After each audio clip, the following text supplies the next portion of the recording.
But Nico, kind of walk me through what mead is first. Yeah, so mead is the oldest drink known to man. So back when we were hunter-gatherers, we used to find hives washed out by rains, and they would be stuck in the cavities of trees like baobab trees in the Kalahari Desert.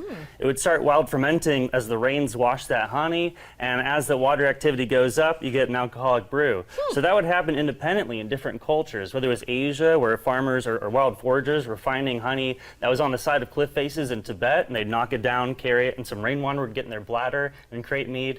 Or yeah, in Africa, where it was in trees, where they'd find it in cavities. And it took a lot longer, but eventually Scandinavia, the rest of Europe, and then the Americas as well had their own mead-making professions. So all of our cultures across the world are united by the concept of honey, wild fermenting, and creating mead. I always think it's amazing, like the first person who tasted it, right, was like, yeah, let's just try it and see what happens. But when I think of mead, I think of like, I don't know, people pulling, chicken off of a bone and drinking their mead in a big cup. But mead has really kind of come into its own in a really special way. You guys do a really kind of cool mead. Yeah, Tell me a little bit about what you do. So we're very special. We're one of the few people out there that make ancestral products, especially here in North Carolina.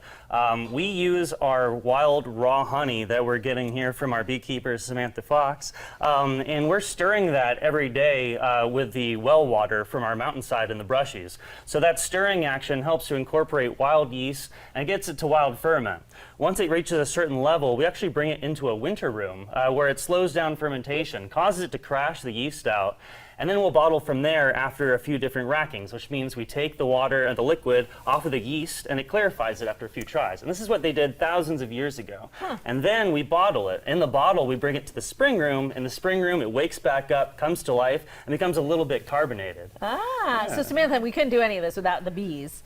So tell me a little bit about beekeeping. We don't see a lot of women in beekeeping. I mean, is that right, or am I just not seeing y'all? It's true. You don't see a lot of women in beekeeping. Even when we came in today, they were like, "Are you the beekeeper?" They automatically assume that Nico is the beekeeper. But I just wanted to share, being a beekeeper as a woman is one of the most beautiful things, because bees, what they do is create life. Essentially, the hive is all about the queen, who is laying thousands of eggs per day, and it takes some intuition to do that in those little teeny tiny cells.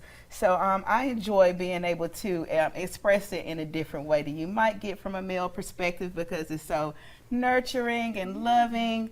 And yesterday I was just sharing cute little bee butt pictures of them drinking honey. And of course, it just brings something special, I think, to the beekeeping world. I think that's really special. I'm running out of time. I want us to taste. Which one are you going to pour for us, Nico, so we can taste? I wanted you to try a lavender mead today. Ooh, okay. So you can get a little experience as to what a 14% alcohol mead is like. Oh my.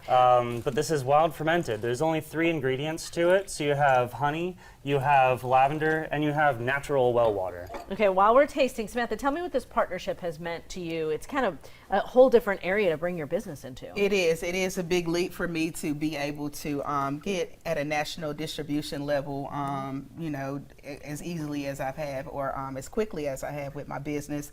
But I've definitely shown up and showed and proved that, it's a good space for me to be in. Representation is so important. And we're trying to showcase the new Melon Mead, which actually shows the power of working together and really kind of reclaiming that history. Like you said, most people think it's only like a Scandinavian thing, but Africans were doing the same thing. So we really want to kind of rename the watermelon with something that exemplifies Black self-sufficiency, and I think that's what we're doing with the 7% of sales going back to our nonprofit. I think that's fantastic, and I love like the design on the front of the box. I think it looks fantastic. This is really delicious. I can taste the lavender. Thank you. Really lovely. Tell me about the nonprofit that the money goes back to from the Melon Mead. So the nonprofit really is working to get Black people, Aboriginal and Indigenous people back to beekeeping again.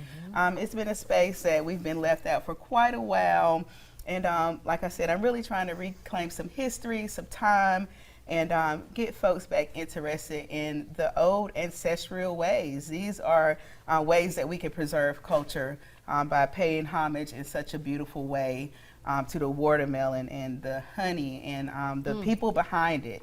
Just actually getting to say, hey, that's who makes my honey, that's who's working with this producer. And we hope more businesses take this approach to create more sustainable businesses. Yeah, partnerships are so important.